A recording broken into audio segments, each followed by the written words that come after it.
বিসমিল্লাহির রহমানির রহিম। সুপ্রিয় দর্শক, আসসালামু আলাইকুম। আশা করি মহান আল্লাহর অশেষ রহমতে আপনারা ভালো আছেন। আজকে নির্বাচন নিয়ে দুই একটি কথা বলতে চাচ্ছি। বিগত 2 দশক দেশে কোনো নির্বাচন হয়নি।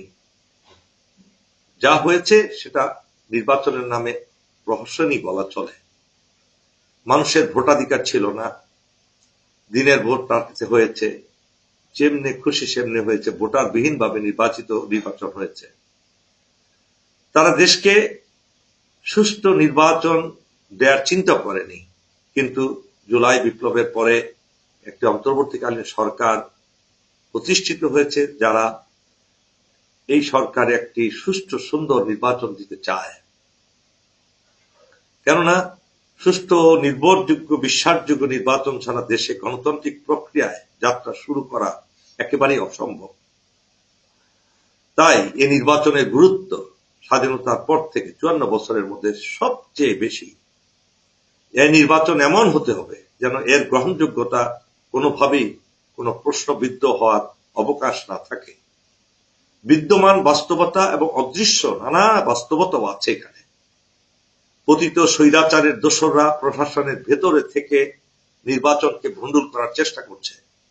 বিদেশি শক্তি এখানকার বিশেষ শক্তি কেন্দ্রকে ব্যবহার করে খুন, রাহাজানি, আইন শৃঙ্খলা অবনতি করার চেষ্টা করছে। এটা পুরো নির্বাচন প্রক্রিয়াকে প্রশ্নবিদ্ধ করার পায়তারা। একই কারণে কূটনৈতিক সম্পর্কের ক্ষেত্রেও সৃষ্টি হয়েছে বিশাল সংকট। নির্বাচন নিয়ে দেশবাসীর মনোযোগ ভিন্ন খাতে সরিয়ে দেওয়ার অপচেষ্টা প্রতিনিয়ত হচ্ছে। সীমান্তে হত্যাযজ্ঞ চলছে, হত্যা করা হচ্ছে এবং জনগণকে তারা তাদের মনোভাব ভিন্ন খাতে প্রবাহিত করার জন্য নানাভাবে আগ্রাসন করার চেষ্টা করছে। এবং প্রতিবেশী দেশ উঠে পড়ে লেগেছে যাতে এই দেশে কোনোভাবে একটি শান্তিপূর্ণ নির্বাচন না হতে পারে, যা এই দেশের নির্বাচনে বিশেষভাবে শক্তিশালীভাবে প্রভাব বিস্তার করবে। এটা তথাকথিত অংশগ্রহণমূলক ইনক্লুসিভ নির্বাচনের বয়ানের সাথে সম্পর্কিত। এই সূত্রে নজিরবিহীনভাবে বেড়েছে বাংলাদেশ বিরোধী প্রচারণা, বিশেষ করে প্রতিবেশী দেশের প্রচারণার মাধ্যমে।